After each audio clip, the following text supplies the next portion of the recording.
CU TV's annual tradition is back. This is CU Countdown NFL Draft Special, where we're going to give you everything you need to know for the 2015 NFL Draft, which is 1 week away, and we're all very excited. I'm your host, Matt Catrillo, as always, and my panel to my left, Alex Kazora, Tyler DiGiacomo. Guys, how are you? It's our senior year. It's our last one. So what's going on? You know, I will spare you the "it's my Christmas" joke. I think we've made man, every draft show. Yeah, I feel like we got to give the viewers. Merry Christmas, Alex. There you go. Merry Christmas, Matt. And Tyler, you ready to go here? I'm excited here. Should be a good show. We've a lot of prep, a lot of video, a lot of stuff going on, so it should be a jam-packed show today. Yes, and that we have, so let's get to it. We're going to start with our top 5 overall prospects for this class in the 2015 NFL Draft. And Alex, we're going to start with you on your top 5. Yeah, my top 5, we're going to start here. Jameis Winston, my #1 quarterback. I love the arm that he has, a wide base that he derives his power from. You're going to see the graphic here. I think he's got an energy and a passion and a leader, which you need from the quarterback position. Leonard Williams, I think he's a better 3-tech than he is a 5-tech. I love that 34 5/8-inch arms that gets power, can collapse the interior. 7 sacks last year in strength to hold the point of attack. He's very tough to move. I think he offers that great, well-rounded value. Kevin White's an interesting story. He's a 2-year college experience kid. He spent 3 years at Lackawanna JUCO and had a fantastic 2014 campaign. Natural body catcher, good body control with that vertical, threat. He ran a 4.35 at the combine. That was the thing that really got people's eyes open, and a good run blocker too. Number 4, Todd Gurley. I don't think he's going to go that high though. He's rising in the draft, term to use. This is a guy at 6 foot 222, averaged 7.4 yards per carry last year in SEC competition. That explosion, the speed, has good power, willing to get his nose dirty in pass protection. He has 3 kick returns in his career for a touchdown in 11 attempts. He doesn't get much better than that. Marcus Peters, number 5, again, won't go that high, but the most physical press corner in this draft. If you trust him off the field, which is a big if, he's your top corner. Yeah, I like it, Alex, and he's an interesting name because of that reason. We'll talk Jameis Winston next block. A lot of those character issues. I love Kevin White. We'll get into that a little bit later on. So, Tyler, let's go to you now. Yeah, mine's a little bit different here. I have Leonard Williams, my first overall guy, freak athlete, will be a D tackle in the National Football League. Best overall prospect for me. Really no red flags with him. He's a great guy there in the middle. Number 2, Amari Cooper. Love him, 6'1", 210. Got the quickness and balance. Great release, good hands, high points to the ball, and a very, very good blocker, very competitive. You want to see that out of him. He will be a #1 wide receiver. Kind of reminds me of a Marquise Lee from last year. Cooper can step in day 1 for his team and be that #1 threat there. My third guy, Kevin White, 6'3", 210, as you said, a JUCO kid, got a great frame, great muscle, good body, a huge leaper, gets definitely up there. He's a great athlete, but he's not a big burner, though. He's a very good, solid guy, but he's not really a speedster. I know he ran great at the combine, but not there. Has some dropsies. Is an okay blocker, does not have his craft there that much. He needs to work on that a little bit. Reminds me of a little bit of Larry Fitzgerald, and not just because he wears number 11 and not because of dreads, but got the great hands, creates space with his body, and uses his body very well to shut off the defenders. Number 4, Marcus Peters. Love him, obviously a lot of off-the-field issues, but very fluid, great hips, great anticipation. Said would be a first-round pick, probably. Could be a first-round pick, maybe, if not for the off-the-field issues. Got top 10 pick there. And my 5th guy, Jake Fisher. Love me some Jake Fisher, left tackle from Oregon, will project as a right tackle in the National Football League. Great body, great knee bend. Does have some trouble with the speed rushers off the outside. Did have some stamina issues in the end of the games, and he tends to stop his feet late in games when he's tired and loses leverage in those battles late too. So definitely something I work on in training camp. Do a couple more sprints down the field to work on that. Yeah, I love Jake Fisher, Tyler. I think he's the best offensive lineman of the draft. I like that there. Both of you have Marcus Peters in your top 5. We'll get into that a little bit later on. We get to the cornerbacks next, as we move on here in the draft special. And going back to what you were saying about Amari Cooper, I think all that with the wide receiver class, the big thing why this is such a deep class this year is the versatility. Guys that can run block, guys that have those big hands, you can put them anywhere on the field. I think that right now Cooper's a better prospect than Kevin White because I think he's a more polished route runner. I think it's probably one of White's biggest warts is just being, he rounds off his cuts at the top of his breaks a little bit, though he's explosive out of it. But I think long-term, the upside, Kevin White as that explosive receiver because I think he's a better vertical threat than Cooper, and he has better hands. He's a natural body catcher. Cooper will let some passes into his body. White, high point on contested throws, red zone or just jump ball situations. White wins those because he's got that catch radius, extend his hands away from his body, and that leaping ability and that ability just to high point and time the football. Now let's go to my top 5 prospects here on the ECU TV NFL Draft Show. First, I'm going to go with Kevin White, and I'm going to expand that further. I think he's the best player of this draft. Totally agree with you, Tyler, that he's almost like a Larry Fitzgerald. He has breathtaking speed. I mentioned versatile receiver, great downfield threat, really dynamic in the crossing routes and screen plays, decent blocker like you mentioned, Tyler. He has that ability to fight through the tackles, but then he risks injury and turnover issues, which is a little bit concerning. But in a couple of games that I watched, I only saw one fumble from him. But overall, an electrifying player. I would take him if I had the #1 overall pick, honestly. Wow. Secondly, I have Leonard Williams from USC. Easily the best defensive player in this draft. He's, to me, borderline unblockable. To me, he's got a textbook swim move, really solid tackler, and a really strong tackler, too. I think he's versatile as a defensive tackle and a defensive end, but I think he'll fit better as a defensive end just because he gets relentless pressure on the quarterback at all times. 3, I have Trey Waynes from Michigan State. I think he is the best cornerback of this draft. Just going to be a tremendous player. A receiver will be a non-factor once he gets his hands on him. Kind of reminds me of Richard Sherman almost. Jams guys at the line, uses sideline well, reads the quarterback's eyes well, and he plays the ball well. Could see him going to the top 15. And then I have Amari Cooper 4. We talked about him, Tyler, what a versatile receiver he is. And then in 5, I have his teammate on the defensive side, Landon Collins. I think he is the best safety of this draft. And I know a lot of draft boards have him going down and towards the top 20. I'd be really shocked if that happens. I think he's a solid player all around. I think just one quick note on Leonard Williams. He's a guy that can play up and down the line. He can be, kick inside on 3rd down if you want to play him at the 5. I think that versatility has just another feather in his cap.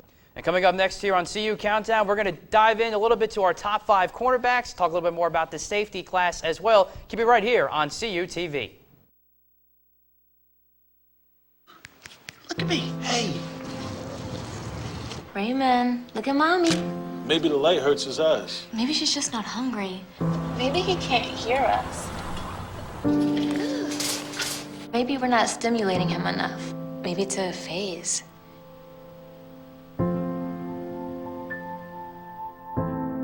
Avoiding eye contact is one early sign of autism. Learn the others today. The sooner it's diagnosed, the better.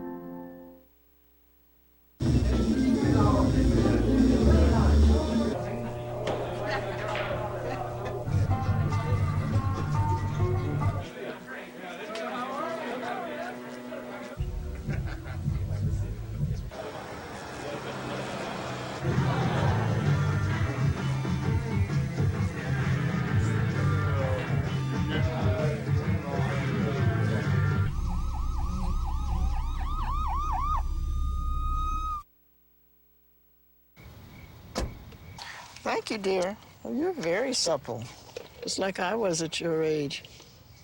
Back then, I was a sex expert. Used to call me the buttered biscuit. I know about birth control, too. So you can ask me anything, baby. Bedsider.org has birth control information and a lot more. And it's... Have you had sex in this car yet? Welcome back to CU Countdown NFL Draft Special here on CU TV. Matt Catrillo, Alex Kozora, and Tyler DiGiacomo here with you. Let's go now to our top 5 corners for this 2015 draft class. And Tyler, I'm going to start with you this time. Certainly. We're going to start with Marcus Peters. As I said, he's in my top 5 guys there. Very fluid, great hips, great anticipation. A little off-the-field issues, as I said, would be a top 10 pick. Not for that. Number 2, Jalen Collins, LSU. Very raw, but doesn't have many bad habits. Kind of a project, but a big, physical cornerback. Got all the tools there. Number 3, Byron Jones. An athletic freak. Again, he's kind of raw a little bit. Some of the knocks in, he was at Connecticut, didn't have the great people to play against, but this guy lit it up at the combine. 12.3 broad jump. Had a great vertical too. Athletic freak right there. Number 4, Trey Waynes, kind of down here on the list a little bit. Very good. Not really that physical in the tape that I saw. Doesn't really like contact that much. Likes to play off the receiver, give him a little bit of buffer. Not sure if that was Michigan State style, but really never saw him jam a receiver. And number 5, coming in a little late here, Ifro Ekpreolium. Kind of close. From Oregon. He was a first-round projected guy before he tore his ACL halfway through the season. Will probably go in the late rounds, maybe kind of struggling through this year, but a guy that could get back to form in a couple years or so, and a guy we look out for him. Not bad, Tyler, on the name. But I'm a little surprised, though, with Trey Waynes down at 4. Well, you'll hear Trey Waynes later on here in a bad category. But as I said, he plays off the ball a lot, isn't really that physical. He is kind of a downhill runner, does play the run pretty well, but just I didn't really feel it too much watching him. I'll have to defend Trey Waynes coming up in my top 5 corners. But, Alex, let's go to you first. Well, we'll see the graphic here. I'm going to start with Marcus Peters. He just gets the nod as my top corner because he's the most physical press corner in this draft. I'll go through the other ones quickly. We'll get to some video in a second. Byron Jones, who I love. I find very few negatives. We'll talk about him in the Steelers block. Trey Waynes, I see a guy that surpasses that 6-foot threshold, that runs on the 4.3s, that can high point the football, shows good knee bend. Kevin Johnson, come from a similar cloth, 6 foot, $188. He's a drag down tackler, but instinctual. The football IQ, the click and close on the football, rally on routes, I think is really special with Kevin Johnson. And then number 5, Quentin Rollins, who we'll see in the video here. He was a basketball player, finished his career there, and then went to the MAC, picked off 7 passes, was named Defensive Player of the Year. That is unique for Quentin Rollins. So I'm going to get some video now of some of these guys. We'll start with Marcus Peters, who again I think is the most physical corner in this class. Marcus Peters, look at the bottom of the screen here. He's going to get off this block, make the tackle. He's physical, plays with an edge. He's a nasty kid. See top of the screen here. Watch him jam this receiver at the line of scrimmage, blows him off the ball. You don't see that too often. Very physical. His one negative, though, he has to learn playing without contact, playing in off-man coverage. He gets too grabby here, and he's called for the pass interference. That's one thing he has to work on for Marcus Peters. And then we're going to go to Kevin Johnson here, or Trey Waynes, excuse me, top of the route. Watch him ride this receiver out of bounds. I think he is physical, that has good length. Again, riding the receiver out of bounds, he's going to get his head around, find the football, and make a play on it. A good leaper that can get vertical and high point the football. I like Trey Waynes. We'll see this next clip here that really excites me about Trey Waynes in that Penn State game. The knee bend, the fluidity in his hips. Those taller guys, sometimes they're stiff. He's not. Presses the receiver, pins him to the sideline, gets his head around, finds the football. Kevin Johnson now. Watch bottom of the screen here. Watch him close on this out route. I know it's just an uncontested catch, but it's off coverage. We're going to watch this on a splash play now. Read the receiver's eyes, top of the screen, get in front of the ball, make a play, get the interception. People say, is he physical enough? He plays with an edge, is a physical, nasty demeanor. Watch him over the middle, separate player from ball. I love that with Kevin Johnson. He will bulk up. He came into the combine at 188. That's just a nasty hit from Kevin Johnson. Last guy, Quentin Rollins, bottom of the screen, basketball player, super physical, gets off the block, makes the big hit against Michigan, but he has his warts. Top of the screen there, in off coverage, gets his eyes in the backfield, and it allows about 10 yards of separation against the receiver because he's a 1-year experience in football. But I thought that 1 year really was just so impressive for Quentin Rollins that I want to see how he builds, how he grows. Is he an island corner shutdown man-to-man coverage? Probably not because lack of long speed, but put him in zone, put him in that deep third. I think he's going to be a very successful player. And again, I can't wait to see how this kid grows. Yeah, he'll be interesting to watch too, Alex. But going back to Trey Waynes for a second, everything you saw on the tape is what I like about him. I think how he uses that sideline thing as well. I do agree he is physical, and he's got a good ball awareness too. I really like him in the draft. Yeah, there's something I don't really dislike against Trey Waynes. I just like Peters and Jones and that much more. I'll go to my top 5 cornerbacks now quickly, and of course, as I've been talking about him all block long, Trey Waynes is number 1 on my board, and I think he's the smoothest of this cornerback class as well. Alex, you talked about that hip fluidity. I think it's one of the best I've seen in quite some time from cornerbacks coming into the NFL. Second, I have Jalen Collins from LSU, just like you, Tyler. I think he's got a ton of heart, hustles well, very athletic, can cover a lot of ground very quickly, and he's physical, has great tight coverage, definitely a ball hawk. The only thing he's got to work on is tackling is a little bit not fluid. He's got to work on that a little bit more. It's just not consistent enough for me. But I think he's still a good guy to take in the mid-first round. Marcus Peters, I actually have 3rd. I think he does a great job putting himself in position to make plays. He just got to finish better, and that's my thing there. Tackling all that, as you mentioned, Alex, during your tape there. 4th, I have P.J. Williams from Florida State. 2 words for him: tight hips. And that's what unlike from Trey Waynes. So that's what I don't like about him. But he's good coming on corner blitzes and safety blitzes off the edge. Very good in that retrospect. Also does a good job forcing turnovers as well. And 5, I actually have Byron Jones. We'll get into him a little bit later during the Steelers block. And then the overrated, underrated section, a little teaser for later on in the show. So coming up next here, as before we go to break, we're going to go to what we think about some safety here. talk. Yeah, I know. It's almost a forgettable class, like what happened there. But there's some guys that I like there. Landon Collins, who I think is your top safety, Tyler? Probably Collins the top. I know you might be a little sour on him. Yeah, it's not a great safety class, but I like Landon Collins a lot. Well-rounded, a hard hitter, will come down in the box. I think he plays with good effort. I like Landon Collins. I think he's got better man coverage skills than people give him credit for. He's not necessarily an island kind of guy, but I think he's a good athlete. I think there's very few flaws in his game. It's not a great class. Some people love, not love, but some people might look at Gerard Holloman's out of Louisville's numbers and say 14 interceptions last year. He led the, Division I. He must be a great player. But he had a torn labrum that he played with a couple years ago. I don't think he's ever recovered from that. He's a poor tackler who gives poor effort, and I think the 14 interceptions is misleading. Demarius Randall, one name to keep out for on draft day just about a week from now, a 38-inch vertical. People love his aggressiveness and ability to make plays on the football. He's a guy that has a chance to go late in the first round. So coming up next here on CUTV, and Tyler, should have any final thoughts here with the No, I was safeties? going to say, I guess a local boy for me, Ibrahim Campbell from Northwestern, played football near me back home. And you have a kid, too, that played football at your high school, too, as a safety that could get drafted, too, That's Matt. right. That is Kaishan Jowd from Virginia Tech.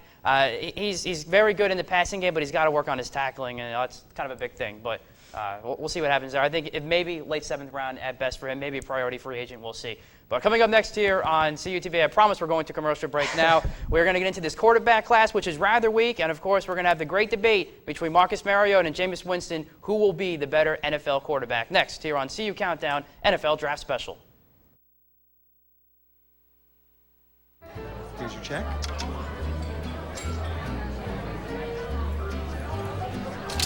Oh, you got it. Since I got rid of my car, I really enjoy walking. Okay. God, no. Getting pulled over for buzz driving could cost you around $10,000 in fines, legal fees, and increased insurance rates. Oh, you're home early. You live with your mom? That'll set your game back a few years. Buzzed, busted, and broke. Because buzz driving is drunk driving.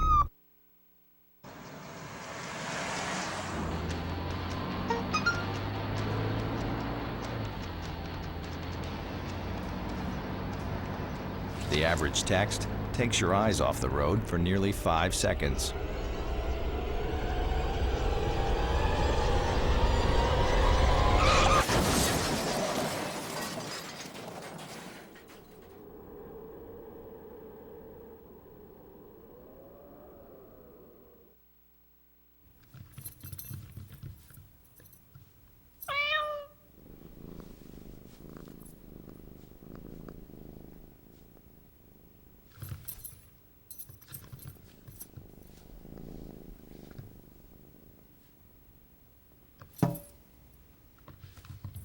There's a shelter pet who wants to meet you. Meet one today. Visit theshelterpetproject.org. Adopt.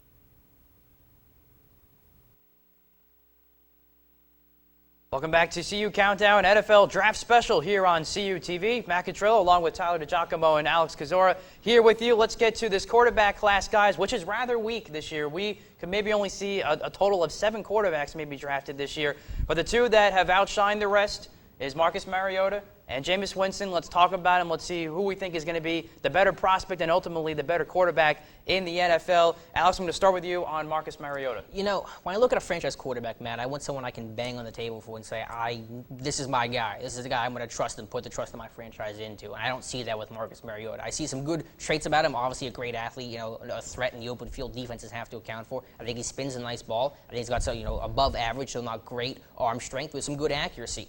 And he was very productive. Only 14 interceptions in his career at Oregon. I know that it was a spread offense. You can knock him for that. But 14 interceptions over a 3-year career is fantastic, regardless of the system that you play in. But I see some Johnny Manziel traits in him on the field. I think the ball drops down on his hip whenever he's on the move. I think he's potential to be too reckless with that. I think he's got some pocket presence issues of hanging in the pocket, going through his reads. He did occasionally go to his second read before, but it's not too often. I think he's going through his progressions, reading the entire field. And he misses some open receivers, and I think he gives up in the pocket a little bit too easily. So do I like the guy? Yes, but as a franchise quarterback that I'm putting the money, the time, and that commitment into, I don't go far enough to say that he's worth investing into it, me personally. Now, Tyler, we're going to go to you now, my Philadelphia brethren over there, and because he's been linked to the Eagles this entire time. Chip Kelly recruited him from Oregon, and it's even though the Eagles got Sam Bradford in that trade a couple months ago, the rumors are still there. So, on tape, do you think that it's worth for the Eagles to take a shot and go up and so-called mortgage the future for him here for the franchise going forward? I don't know, Matt. You have to get to number 2. It's the Titans there. I know you listen to the Philadelphia guys. Mike Missanelli, your buddy there. But it just seemed like this whole offseason, every time there's a rumor with the Eagles, it comes true. There's a rumor Deshaun Jackson's going to leave. He left. There's a rumor they're going to trade Nick Foles. He left. Now there's a rumor they're going to trade for Mariota. That could happen. I don't buy it, but I do like Mariota, 6'4", 215, good height, great athleticism there in the Oregon offense.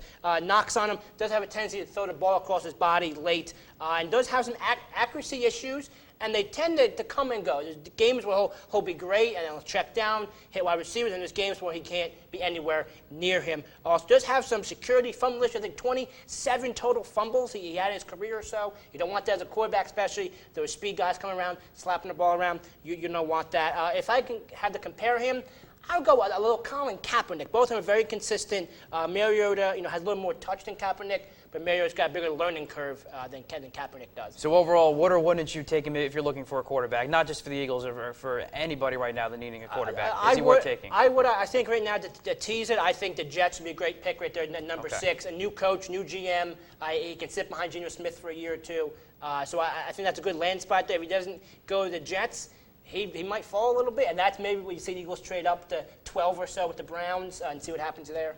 Yeah, we'll see. We'll get into that a little bit more later on, especially coming up next in the PA football segment, talking some Steelers and Eagles football. But in the meantime, let's go to the other quarterback. He's rumored to be the #1 overall pick to the Tampa Bay Buccaneers. That is Jameis Winston. Alex, I know you're loving on this kid, so run the tape forward, break us down for us. Yeah, I love to get into the video here. I want to talk about, to the video of Jameis Winston, who is my #1 quarterback over Marcus Mariota, which is the general consensus. And I think, again, he's got that big, strong base. That big arm that rips it. Hopefully we can get, here's the video here. You're going to start with the technique, that weight transfer, that front leg which is bent, and you're going to see the power that comes off this drive. He's got a wide base. Him and Mariota are the same size, but he has a wide base. Here it is, NFL throw, an anticipatory thrower. Has the blitz, has to get the ball out of his hand before the receiver has his head around, gets the ball out, ball there when the receiver makes his break. His thing he has to work on, processing information. 3rd and 3 zone blitz. Linebacker's going to drop into coverage. Winston never sees him, stares down the receiver the entire time, throws her right into the linebacker's numbers. I think he has to work on processing some information a little bit better. I think for Winston, I'm more forgiving and can excuse the 18 interceptions, which is a big concern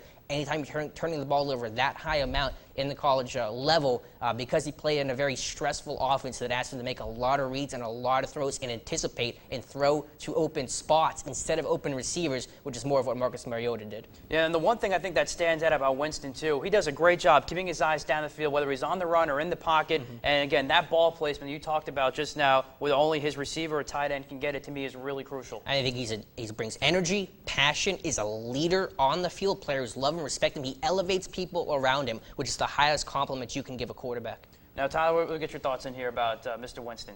I think before I started watching him, I liked Winston. Now I like him a lot more. You cannot argue his stat production in college. He had a great job there. He had leadership. Got that physical body type, big body, great touch on the ball is deep. Exactly what you need in an NFL quarterback there. The negatives, obviously character issues. Has a tendency to do a long delivery, long wind-up and release. You can kind of credit that to his baseball pitching, Florida State. But just in general, it tends to pat the ball a lot. And the long release tends to stare down his targets too. My comparison, not because we're in Pittsburgh or because Alex is a Steelers fan, I like a good comparison to Ben Roethlisberger. Got the big body, very physical, very durable. Both hold the ball too long, looking for that big play down the field. Both harms them there, plays that didn't come. And both have made poor decisions off the field. That's not a knock on any of them, but it's kind of come into the draft here. So I think Winston is a lock #1 of the Buccaneers. I think that you're starting negotiating right now. That's 1,000%. The Buccaneers need a quarterback. He's going #1. Well, let's talk about these character issues briefly here, guys. And I think personally, just from what I've seen from him this offseason, I think they're gone away. I think you really saw that during the Combine. He's out there laughing, having fun. Actually, to me, he showed good leadership qualities just being out with the guys during the Combine. He said all the right things. Alex, let me go to you briefly on this. What do you think about the character issues at this point? I mean, I can't judge the character of a man, never seeing him before. We're 3 guys in Clarion right now. I can't tell you how he is and if he's matured. I hope when you think, and ideally he has matured. Hopefully he's grown from it. I think he brings the energy and passion, though, that you want from the position. He's a sneaky athlete. I think he's a better athlete than what he timed at the Combine. A big, strong guy that is tough to bring down. You hope that he's matured. You can't say for sure, but ideally he has. Tyler, anything to worry about you think? No, I think off the field issues, kind of just being a teenager or a college guy. I know, and he had the sexual assault stuff and the thing in the cafeteria, him causing a ruckus. But on the field, he's a great leader. Teammates love him. Teammates respect him. I think he's the type of guy in the NFL that the guys will rally around. He's won national championship. So there's off the field stuff, but on the field, he gets it done. So his stat production. And a great teammate, great guy in the locker room and huddle. And quickly as we go to break, any other quarterbacks to mention? It's a pretty poor class. Like you said, only 6 or 7 will be drafted. On average, there's about 14 or so that will get drafted. Bryce Petty with a big arm. Brett Hundley, some people are in his camp. Garrett Grayson out of Colorado State. But there are not many names worth talking about. This is not a draft to go find a quarterback. So coming up next here on CU Countdown NFL Draft Special, we are going to get into the Pennsylvania football segment, talk some Steelers football, talk some Eagles football next here on CU TV. You make me wear my bike helmet. You taught me never to run with scissors. And to follow the swimming rules. You tell me to stay away from drugs. To always buckle my seatbelt. So why do you keep a loaded gun in your drawer? How safe is that? You asked them to follow some safety rules. Now they're asking you. In fact, they're counting on you. Never let your gun get into the wrong hands. Remember, always lock it up. Visit ncpc.org. Love what I've gotten to do. I love working in television. I love getting to create television. We don't always think about it in that scope. You produce the news. I think the main reason why I'm still here after 4 years is I made a lot of friends here. We really bonded, and we were able to work together and create something really cool. The experience you get from Eagle Media Production House is unlike any other. PR, television, radio, the free components that make up Eagle Media. Get involved today. Folks, why won't we go to the doctor? My uncle called, speech all slurred, complaining his arms numb. He called everyone. He even called my daughter Tiara, because, she's got a year of nursing. Everyone thinks he needs to go to the doctor, including me. So he said, well, will you take me? I'm like, I'm on the road. He goes, I'll wait. Stroke's no joke. If you or someone you love have symptoms of stroke, don't wait. It may be too late. Dial 911. Time loss is brain loss. Welcome back to CU Countdown NFL Draft Special here on CU TV. Matt Catrillo joined here by Tyler DiGiacomo and Alex Kazor. Let's get into some Pennsylvania football talk now, starting with the hometown Pittsburgh Steelers. And to do that, SteelersDepot.com man himself, Alex Kazor. Alex, let's go through some needs here for the Steelers. A lot of people think it's cornerback because Ike Taylor's gone. Nobody really liked Ike Taylor in the first place, which I sometimes don't understand. Look, some other defensive side of the ball issues. Wide receiver now is starting to become maybe a thing in the first round for the Steelers. So let's break it down here. Well, I'll say that Ike Taylor, people liked Ike Taylor. I mean, there'd be a small section that didn't. Steeler fans across the board watching whenever he retired, people liked Ike Taylor. My needs, though, cornerback, outside linebacker, of course, are the top two needs in this draft. The question is, will there be an outside linebacker there at 22? Unlikely, because I think Bud Dupree's off the board, and no one else I really like taking there. Cornerback, they historically don't take, but I think the talent will be there. Guard, potentially, I think you would have a La'el Collins, maybe a Brandon Sheriff that ends up being there. Tight end, I've always wanted Heath Miller's replacement. It probably won't come until mid-later rounds where they look at a tight end, if at all. Though I think they probably take one late round. There's not a tight end heavy class. I like Max Williams. I think he's a 10-year starter in this league, but he's not worth a 22 pick. Byron Jones is currently my selection right now. I love this kid. You can't draw up a better corner than Byron Jones. He's 6'1.5", $199. 32-inch arms, 10-inch hands, ran a 4.36 at his pro day, jumped 44.5 inches in the vertical, 12.3 in the broad, which is a borderline world record. This is a guy with quick feet, a fluid turn, has the strength to tackle, can find the football. Overall, maybe a little bit of work on that, but a nice job high pointing the football. I think he's physical. I think off the field, he has no issues. You look at Marcus Peters, he has off-the-field issues, kicked off his team in Washington. Jones, high character, a double major. This is a guy that is from a good family. His dad was a police officer, 2 brothers in the military, 1 in the Navy, 1 in the Marines. Jones himself has had internships. He's a double major, economics and political science, 2 internships, 1 in Hartford, 1 in Washington, D.C. As a guy that was on the House floor, everyone says good things about him. His shoulder, which is probably his biggest issue. He didn't have to go back to the combine for medical rechecks, so that means teams are comfortable with him. Watch, he played the pocket, played to the hip of the receiver the entire time, found the football, high-pointed it, and made the interception. I really can't say enough good things about Byron Jones. Yeah, I don't that's know. all of it. That's basically all my thoughts on Byron Jones about to say, in 45 seconds. So you like him? I can definitely understand. You can tell. I just don't. I'm not seeing the flashiness I saw in the combine. We'll get to that a little bit in our I'm overrated. fighting you on that. Section. There's one guy I'm We're going to gonna do fight you battle on next the air round. today, and I'm going to win. All right, well, we'll see about that. Tyler, let's get your quick thoughts here about the Steelers. What we're looking for here in the first round. No, at least. I know you told back and forth with the Kevin Johnson, but Dupree was there for a little bit. As you said, the Steelers historically don't take a cornerback, don't take DBs. This might be the year for that with Polamalu gone. Like Taylor, need to get younger, need to get more physical. Kevin Johnson's there. Also, Landon Collins maybe there for the Steelers.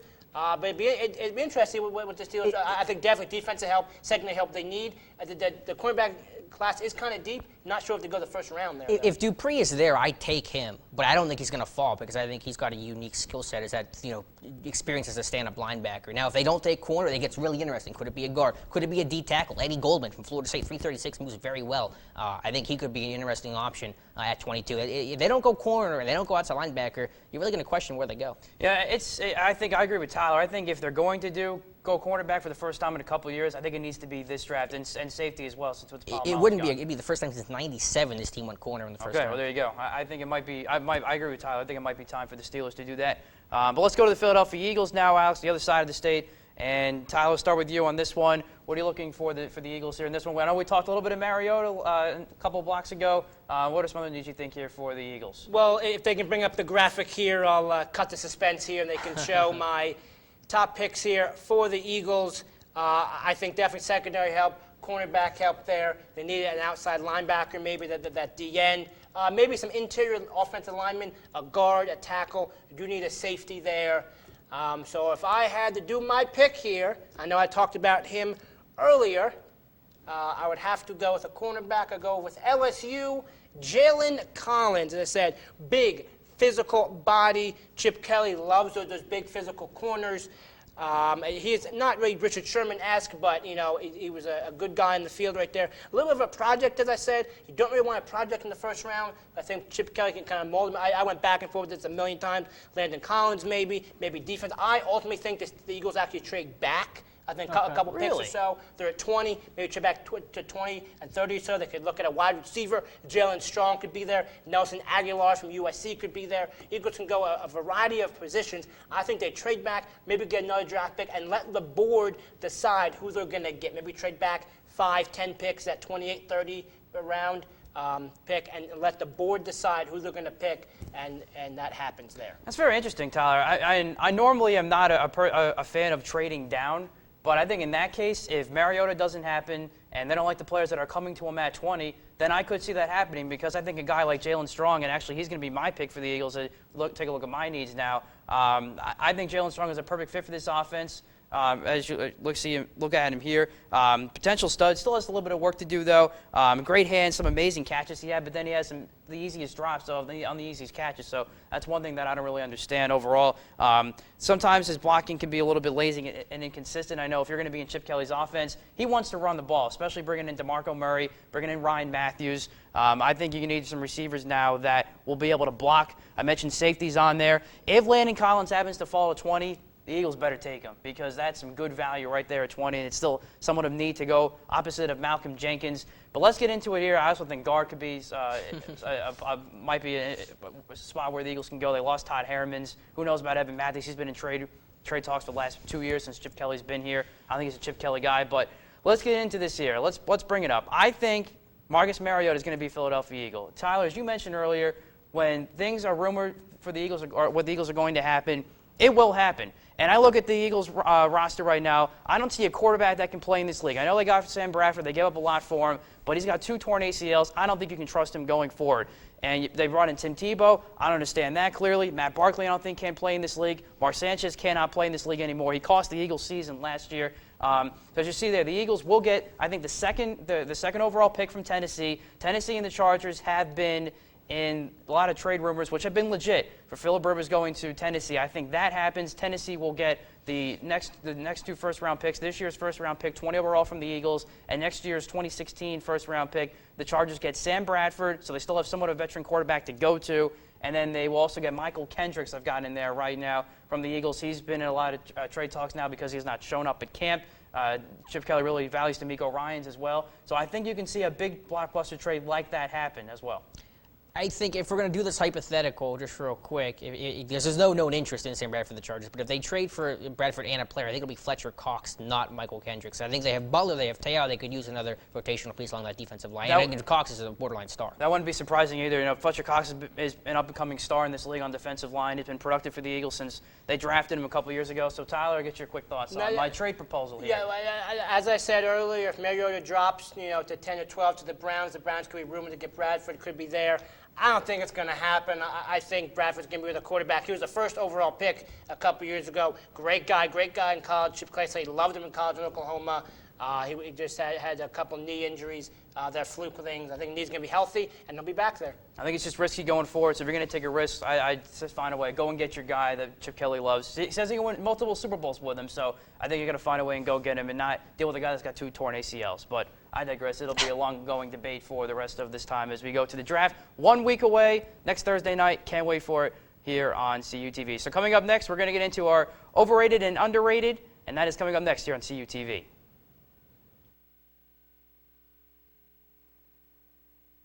Here's your check.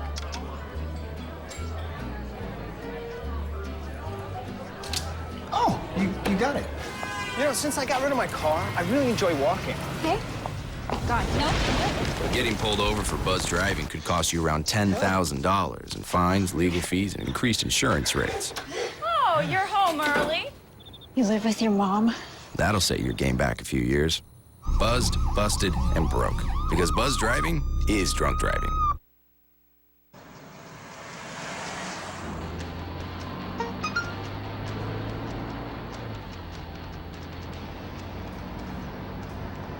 The average text takes your eyes off the road for nearly 5 seconds.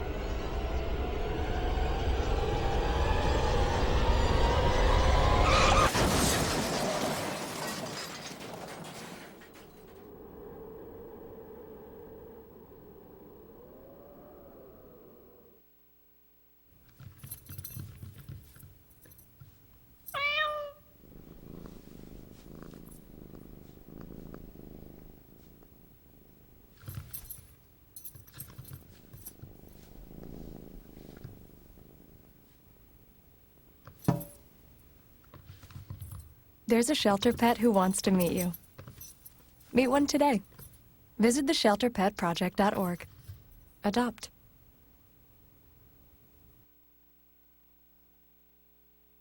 Countdown NFL Draft Special here on CUTV. Matt Catrillo here with you alongside me, Alex Kazora, and Tyler DiGiacomo. Let's get to some underrated guys now in this draft, in particular right here on this campus in Clarion University. Julian Hauser, we've talked about him all semester long, got a very good chance to be on an NFL roster come this summer. Maybe a chance to even get drafted. We'll see what happens. And we had a chance, of course, to see him at the Villanova Pro Day, a couple other PSAC prospects as well. But let's start with Julian Hauser, guys. I know we've kind of talked about him, where we might see him go, what his strengths and weaknesses are. So let's kind of review that a little bit. Alex, we'll start with you. Yeah, I see a priority free agent. I think if he does get drafted, I think the chances of that are slim. He probably goes the last, let's say, 15 picks of the draft, that compensatory range. He's got that nice first step, but the production is great at D2 level. You have to have good production. If you don't have that at D2, you're not going to magically have it at the NFL level. So I think that Julian Hauser has a chance to make an impact in this league. The one big calling card he has, though, is the special teams factor. That he was a starter all 4 years on special teams, blocking punts. He has multiple of those in his career. He ran okay. We'll see the 40-yard dash. We had him timed about, I think, 4.77 was his 40. And those numbers are okay. His vert and his bench press numbers, those aren't first-round numbers, but he's not a first-round guy, so you have to temper your expectations with him a little bit. But the special teams, which is, regardless, you can call him defensive end, outside linebacker, otherwise you get 3-4 outside linebacker. Regardless of what you call him, he's going to be, his main impact and his main chance will come on special teams because he is that, dedicated player. And some people like pass rushers on special teams because they know how to get off blocks. Bobby April, special teams coach, everyone knows Bobby April. He preaches that, says you have to treat, getting off blocks if you're running down, kick coverage, like you're a defensive lineman getting off a block and not staying engaged. So I think if Hauser has a shot there, I think that gives him a great chance. But he'll be on a roster after the draft, and that's really exciting. And the one thing going to where he is on special teams, you look at different players, of this caliber, and you say, oh, okay, he plays special teams. Well, he's maybe of a shot. Well, that is, as much as that is true, but as when you're looking at special teams, as much of a productive player that Hauser actually is, I think that kind of separates him from the rest. He's not just a special teams player. He's a very productive special teams player, and I think that's really going to help him stand out. I think ditto what you guys were saying. I think special teams will be his niche there. He played special teams all throughout high school and college. Played both ways in high school. Was a running back and played defense. Very, very athletic. Very good guy. No character issues with him. Very well spoken. Very smart guy.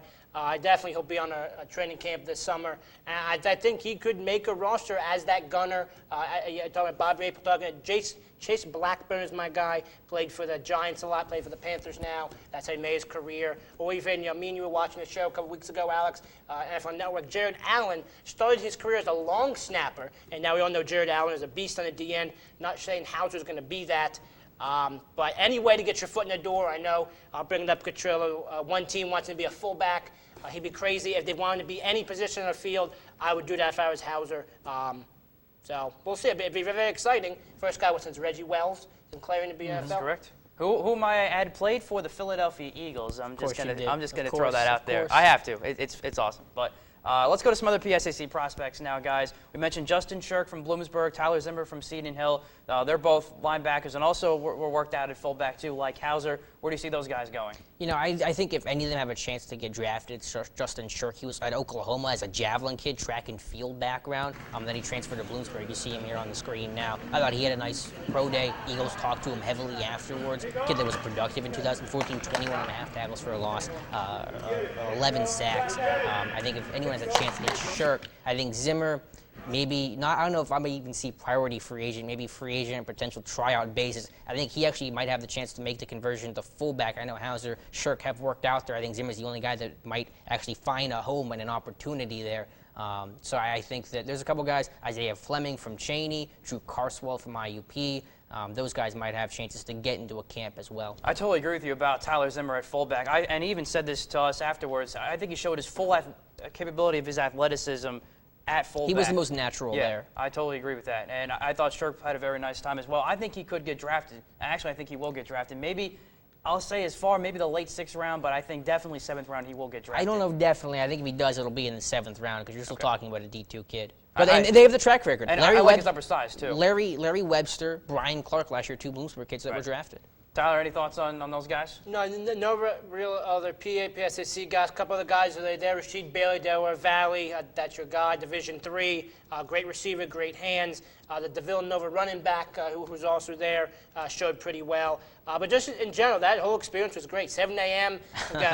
Go 4 hours, too. Yeah, you go to a sports facility near Villanova and King of Prussia.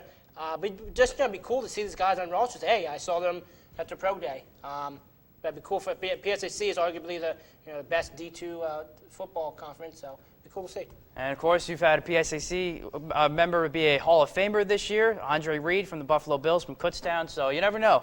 Whatever guys come out of the PSAC, they could definitely open up some eyes. So before we throw it back to break, Alex, I'll go to you. Any other D2 or D3 prospects you're going to be looking for? I'll just go small schools and FCS and below. David Johnson might be the top guy out of Northern Iowa. This is a guy that has some Le'Veon Bell comparisons. I see him as a Darren Sproles, not in size, because David Johnson is about 6'1", Sproles isn't, but uses that elongated run game, swing routes, screen routes, angle routes, move him in the slot on 3rd down. I think he might be a better receiver than he is as a running back, who turned some heads at the Senior Bowl. This is a guy that's done a great job against D1 competition, the typical knock. Dave Johnson from Northern Iowa. He had over 200 yards receiving against Iowa this past year, had 100 yards against Wisconsin 2 years ago, and had 200 all-purpose yards against Iowa State 3 years ago. So you've seen him succeed against D1 competition. I think he's explosive. I think he does run too high. I don't think he runs with a lot of power and has to work in pass protection. But I think he could be a dual threat and a good running back in a very excellent class. Ali Marpet from Division III Hobart. Never had a player drafted out of there. He's going to get some looks 3rd round potentially. He worked at the center position at the Senior Bowl. He's that versatile swingman inside. Robert Myers from Tennessee. I think he's a big body with quick feet. I like him at the combine. I thought he showed some nice bend as well. And then Zach Wageman, the outside linebacker from Montana, 37.5 career sacks. Loved his first step. Watched him at the NFLPA bowl game. Like his first step in his bend, and that production is always nice to have as well. I'm really excited to see where Ali Marpet goes in this draft. I think that's a name to look out for, definitely. And if he goes in the 3rd round, I'm going to be real excited to see how he actually does and how he lives up to his potential come training camp. I think there were 15 teams at his private workout that he had. So, I mean, this is don't knock him for D3. He was at the Senior Bowl. He held his own, was not exposed. Don't get caught up in the college. Look at the tape. So coming up next here on CUTV, we're going to go back to the tape, look at some guys that maybe are a little bit overrated for this 2015 NFL Draft class next here on CU Countdown NFL Draft Special. You make me wear my bike helmet. Taught me never to run with scissors. And to follow the swimming rules. You tell me to stay away from drugs. To always buckle my seatbelt. So why do you keep a loaded gun in your drawer? How safe is that? You asked them to follow some safety rules. Now they're asking you. In fact, they're counting on you. Never let your gun get into the wrong hands. Remember, always lock it up. Visit ncpc.org.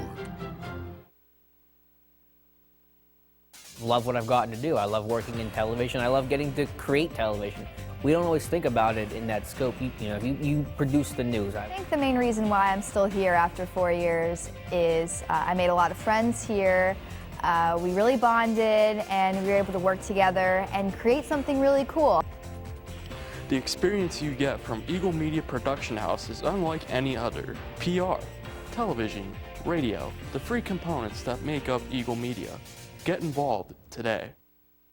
Folks, why won't we go to the doctor? My uncle called, speech all slurred, complaining his arms numb. He called everyone. He even called my daughter Tiara, because, she's got a year of nursing. Everyone thinks he needs to go to the doctor, including me. So he said, well, will you take me? I'm like, I'm on the road. He goes, I'll wait. Stroke's no joke. If you or someone you love have symptoms of stroke, don't wait. It may be too late. Dial 911. Time loss is brain loss.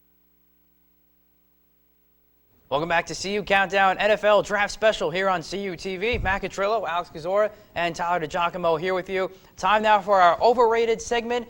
Alex, we're going to start with you first. Who are some guys that are maybe not so good as what people say? Not so good. There's a technical term for it. There's my 5 here, not any particular order. Vic Beasley, number 1. I don't question how good of a pass rusher he is. He's a phenomenal pass rusher, but I lump him in with Shane Ray, Randy Gregory. Guys, can they hold against the run, hold that edge? I think he gets pushed up the arc easily, doesn't take on blocks squarely, and even running up the arc as a pass rusher can get put into the ground because he lacks the strength to have his balance. Eric Armstead from Oregon. The measurables are great. 6'7" kid, but 4.5 career sacks. You're basing that pick, which could be first round, on potential, not actual production. That does scare me. Dante Fowler Jr., this is a top 5 guy. We don't hear a lot about him. The sack production was not great. 8.5 this past year, which is nice, but previously to that, not much. I don't think he holds his own against the run as well as you would expect. He gets washed too easily. Jalen Collins, LSU, I know this is just your guy, Tyler, but I see a guy with stiff hips. Yes, he's tall. Yes, he's long, but those guys that are tall are stiff in their hips in their turn, and I think that happens with Collins. Plus, yes, he played against SEC competition, but 10 career starts. He's pretty raw.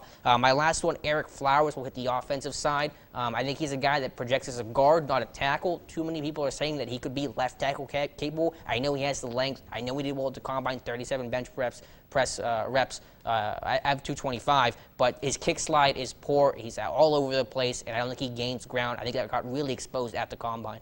Now, Jalen Collins on your overrated. He's there. stiff. Okay. I mean, there's potential. There's things I like about him. I have, a more late second round grade. I think he could go, late first, early second. So he's athletic. He can hit, and he could grow. But is he going to be a first round selection? I don't see it.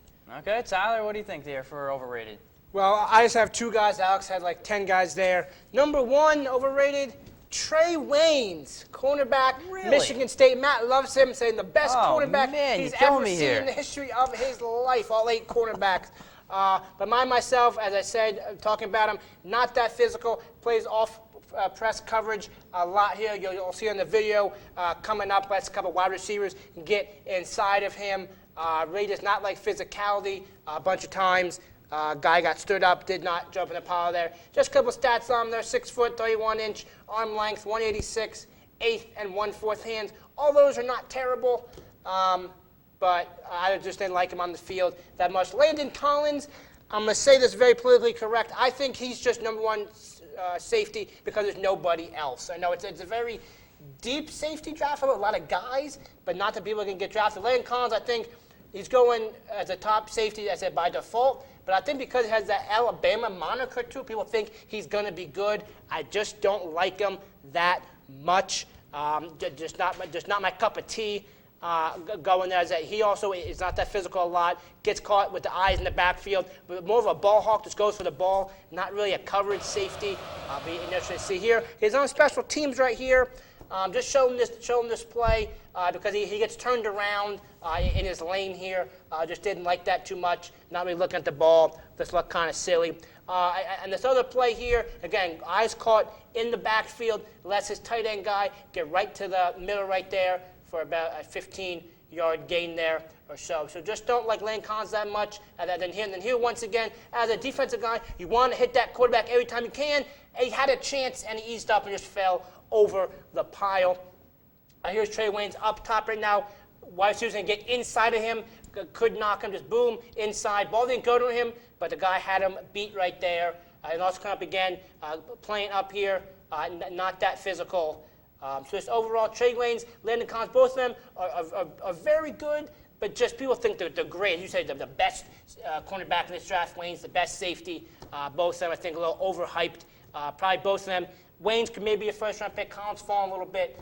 Could be a late first, early second. They're both very good, but just not as great and good as people really think they are. So you're definitely one of those guys that agrees with Landon Collins falling. Now, Alex, I know you like Landon Collins a lot, so let's fire away here. Well, I know we want to get to your overrated, so I'm going to let you go to your overrated because I want to fight you more on your overrated than I do Landon Collins. Yeah, well, a lot of we're suited up in armor and all in swords and armor here on this set for our guys, but I guess we'll do that then. My overrated is Byron Jones, and we'll go to the video now. Just a couple of things. I just think he needs to clean things up a little bit. I don't think he's that great a tackler. I don't think he's really that physical either.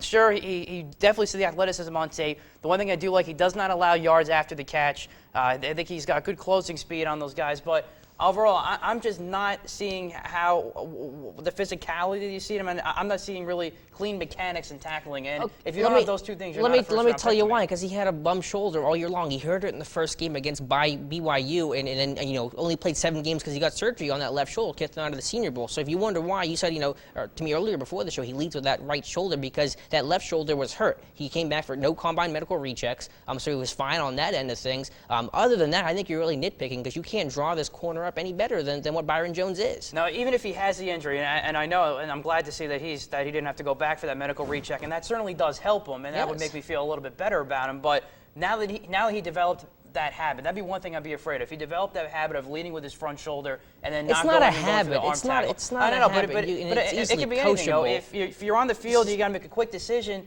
You go with what you've done in the past, and that He's still a strong tackler. This is a 4-year starter, a guy that started the first 2 years at safety, moved down to corner because guys like Dwayne Grass graduated. It's minor though. Those are very minor things that are very subjective. Well, let's go to the tape now so I can just show you guys real quick what I'm thinking about. Plus, not only that, too, I think he's got to work on his ball skills a little bit. Let's see that real quick. Of course, you're going to see what he did at the combine. Like I said, there's no question about it. What he did at the combine, he showed that he's an animal. 44 and a half. I know. I get that. But, again, it's all about the tape, as you say, Alex. There is him laying the shoulder right there. Hopefully that won't be a cause for concern going forward. But here's my big thing. Not looking back at the ball whatsoever. And a pass interference league that's called every 5 seconds in the NFL, if you don't have if you have your back to the ball when that ball is in the air, you always subject yourself to get called about 90% of the time, and that's what I don't want to see. Now, granted, that was a nicely thrown ball. I still want to see my guys go back and look at the ball. I think Trey Waynes is a perfect example of what I want to see in that, finding that balance of, you got to watch out for your guy, but at the same time, look back at the ball and try and make a play. The thing that bugs me the most are cornerbacks to look back for the ball when they're out of phase. Play to the eyes. The eyes will take you to the football. You don't have to look back at the football. So I completely disagree with that assessment. What's your grade on him? I probably wouldn't take him to the mid-third round. That's ludicrous. That's absolutely ludicrous. He's a first-round corner every day to me with that potential, and I go with mid-third round. And he's your number 5 corner. Well, I mean, I'm not going to deny. I'd be stupid if I said he is going to go mid-third round because I think the Steelers have shown a lot of interest in him. But we'll see who's right about a year or two on the field when he's in maybe a Steel uniform or whatever NFL uniform he's got on. Quickly, as we go to break, let's go some more underrated guys. And Tyler, I'm going to start with you. Going underrated now. Underrated, my number 1 man, Rob Haverstein from Wisconsin. Big road grader. Again, the numbers are 6'7", 33 and a fourth there at 321, 9'7" in hand, big body, 6'7". I know me and Alex going back and forth right here. Will probably be a right tackle in the NFL. I'm thinking maybe, Alex, we can fight on this. He might move to guard. I think he's a big body, struggles in the pass protection, is a great run blocker. He's an average pass blocker. That's why I think moving him inside. But again, as you said, a 6'7" Too guard. tall, can't get low. Let me doesn't talk here, bend. buddy. Let me talk, Todd, Alex. But I think he's very good. Could be a right tackle. He'll be longevity, very durable. Played a lot of games at Wisconsin. Made those big holes for Melvin Gordon, as you'll see on the tape coming up here. Just a big body, slow feet sometimes, but inconsistent. He has good feet, good hips sometimes, good knee bend.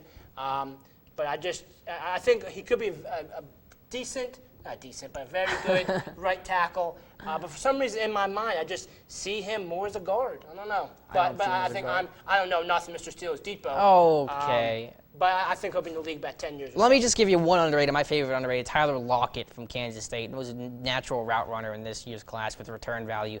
This kid's third round. I think he's going to be a great receiver in this league. I love Tyler Lockett. I'm going to throw one more ad. Then Penn State product, Adrian Amos at safety. Not a guy that wows you, but he's just one of those solid players that does what he needs to do to make the play. I think he's good value in the third round to take at safety. We talked about how maybe not so deep the safety classes. That's a guy to look for maybe in some of those day 2 rounds for a team in that need. So coming up next here on CU Countdown, our last block of the CU TV Draft Show for the three of us. We're going to give our top 5 projections for the first round of the 2015 NFL Draft next here on CU TV. Don't go away.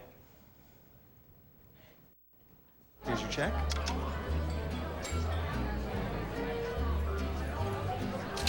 Oh, you got it. You know, since I got rid of my car, I really enjoy walking. Hey?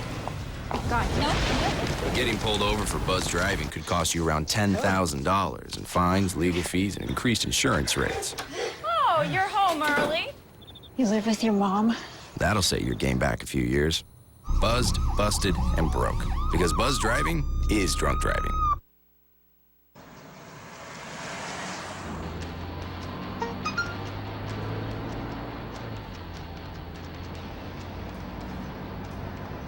The average text takes your eyes off the road for nearly 5 seconds.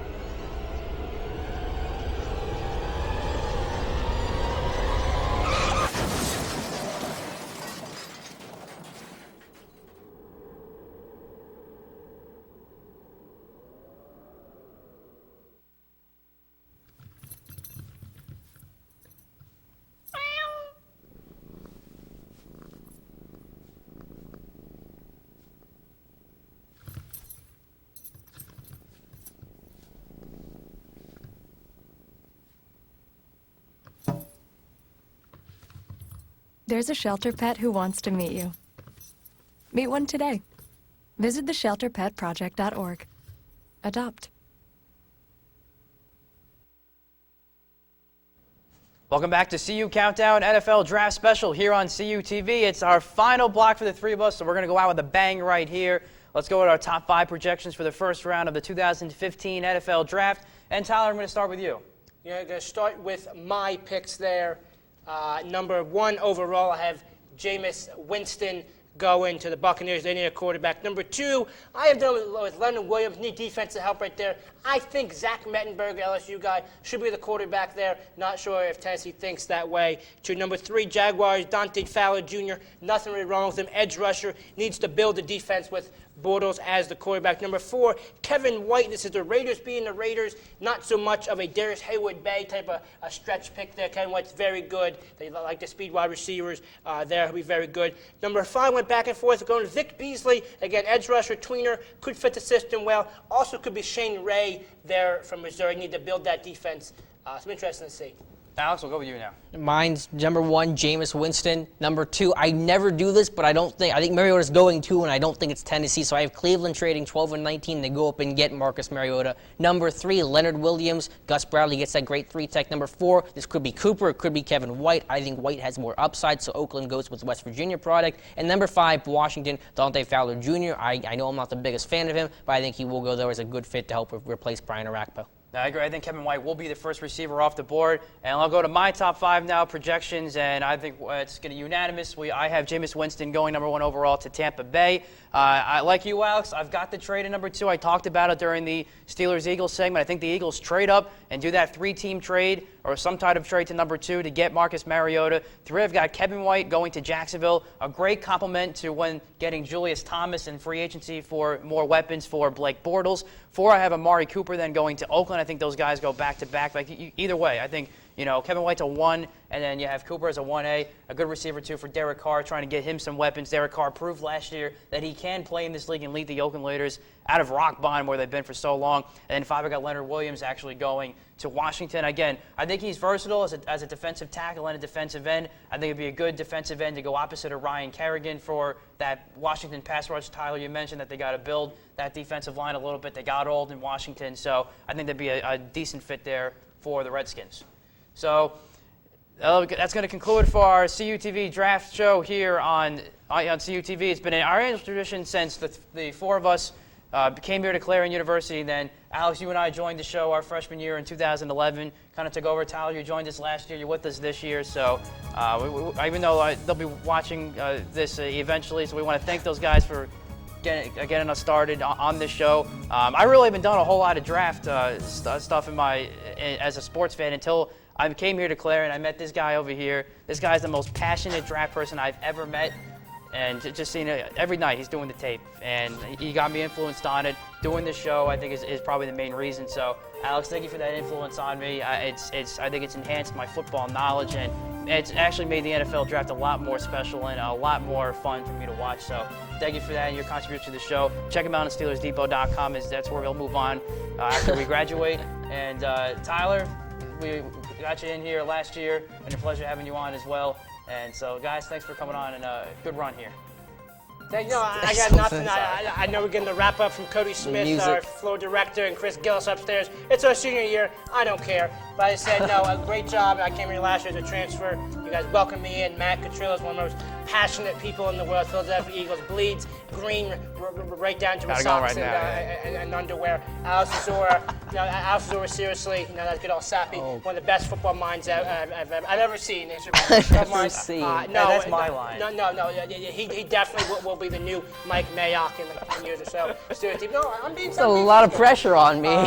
But thank you. I'll wrap it up. Thank you, Matt. You're the man. Alex, thank you for taking me under the wing here as the young grandpa of the group.